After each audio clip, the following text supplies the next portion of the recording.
Tonight, is it possible to be gay and a Christian? One theologian believes it is.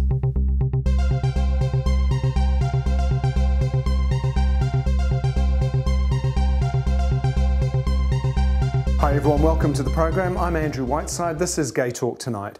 My guest is Dr. Stuart Edser, author of the book Being Gay, Being Christian. For Stuart Edser, the Christian church was his whole life. He preached the Gospels and the power of Jesus. But behind it all was a secret. He was gay, and it took him years of painful reflection to come to terms with that. Now he's written a book called Being Gay, Being Christian. In it, he shares his painful coming out process and his belief that Christianity can sustain lesbian and gay people. Stuart, thank you so much for joining me. Great to have you here. I wanted to start by looking at the book, which is a really good read, and for someone like me who's not a Christian, I still found it as a gay man very affirming and very, very well written. So I'm interested to know, what was the motivation behind writing it? The motivation for writing this book really came out of my own personal experience. I was very, very much into the church. You know, I was going to, there a couple of years, I was going to church and four different church services every Sunday. I was, the midweek Bible study. Eventually I was in preaching and teaching. I'm a muso, so I was playing piano and doing worship leading and teaching worship styles in other churches. I was an invited speaker and preacher, doing all that sort of stuff, but internally I was in turmoil because I'd swallowed this kind of teaching that says to be gay was a sin, and to express it in any way was just absolutely, abhorrent and forbidden, and you mustn't go there. And so I didn't go there.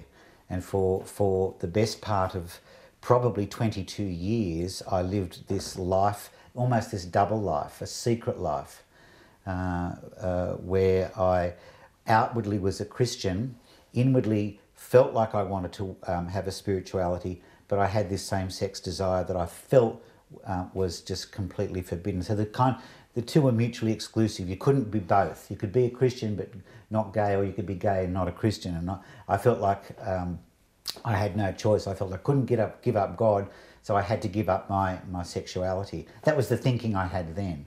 So it was a terrible time, and my mental health deteriorated badly. I'm a psychologist now and work with people every day with all sorts of different difficulties, and I recognise back now that I had a deep clinical depression, that I had suicidal ideation at one point, and some intentionality there as well. I was a real mess because of this cognitive dissonance, as we call it, two competing ideas in your mind at the one time that both can't be right.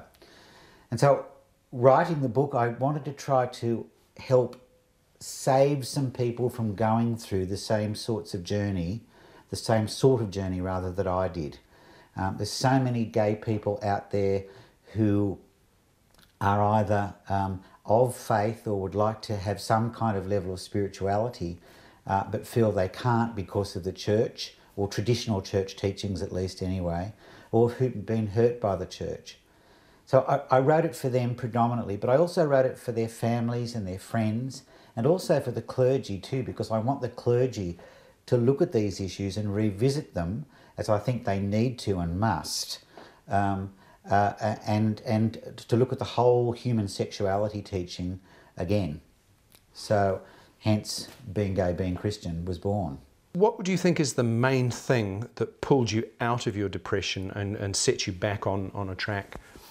In a word, therapy. I went to see a psychologist. I had been to so many different Christian counsellors and apostles and evangelists and pastors and teachers praying over me and laying hands on me and all that stuff, that it was just a nightmare as I look back on it. And when I had my moment on the hill, as it were, and I shook my fist at God and turned the air blue, I felt I needed to get help somewhere else. And it's what the Christians would term, in inverted commas, in the world, all right? So where I went was to the Yellow Pages. And I found in the Yellow Pages a fabulous psychologist who actually happened, I didn't know at the time, to be one of Australia's foremost sex therapists, and a wonderful author, fabulous down-to-earth woman.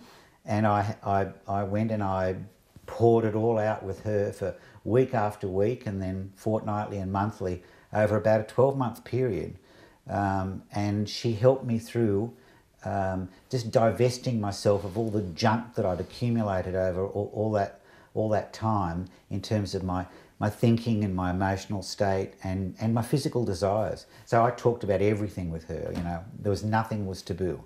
I came through that process to a place of self-acceptance where I actually accepted myself and I accepted the label, if you like, or the category of being gay. And it was a great relief. It was like it was like Atlas putting down the world, you know. I was relieved of this great burden and this great shame. So that's what it took to get me to that point. In the Bible, there are parts that people use to say that homosexuality is an abomination. You know, God hates gays. But you think there is a very definite place for the Bible and Christianity in someone's life that is very affirming of who they are, particularly if they're gay. Yes, I do. Let me answer that question in two ways. First of all, there are only 6 passages in the Bible that come anywhere near talking about homosexuality. When you look at them under the microscope with historical criticism and linguistic criticism, archaeological criticism, you can see that they're actually not talking about what we understand today as being modern gay sexuality, which is a lifelong orientation that is neither willfully chosen nor willfully changed. All right, it's talking about something very, very different, and it's usually to do with idolatry and that kind of thing. And the second part of the question is, yes, I do think that there is a place for the Bible for all people, not just Christians. There is some real gold in the Bible. I'm not saying it's all gold, but I also say that we need to read the Bible with a modern understanding. We need to read this book knowing for a start that it was written over a 1,000-year period by multiple authors, you know, and that there is more than one voice in the Bible. And I don't just mean authors, but there are different voices coming through. And Jesus comes in the tradition of a very long line of prophets who kind of stood up for the widow and the orphan and the marginalised, and that's the Jesus voice. So, you know, I think if Jesus was around today, he'd be hanging out with gay people because, you know, we're only around about 5% of the population living in a predominantly straight world, and they're the people that he hung out with himself.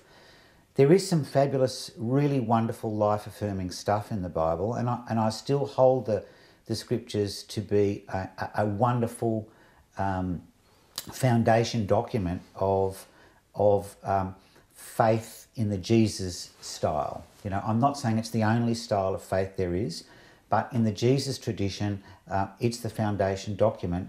But we need to read it with modern eyes and understand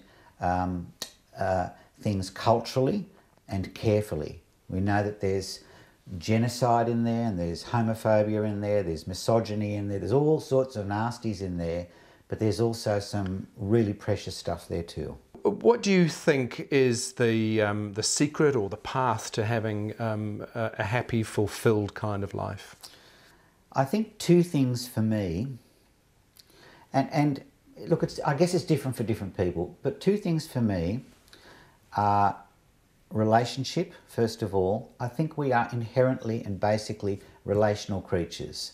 You know, we're mammals. We like other mammals. We're not like lizards. We don't just live soul lives. I think the quality of our relationships is really, really important. Family, friends, partners. And I think we need to put effort and some energy into our relationships. When they work well, we seem to do better. We seem to be happier. I think the second thing I would say is balance.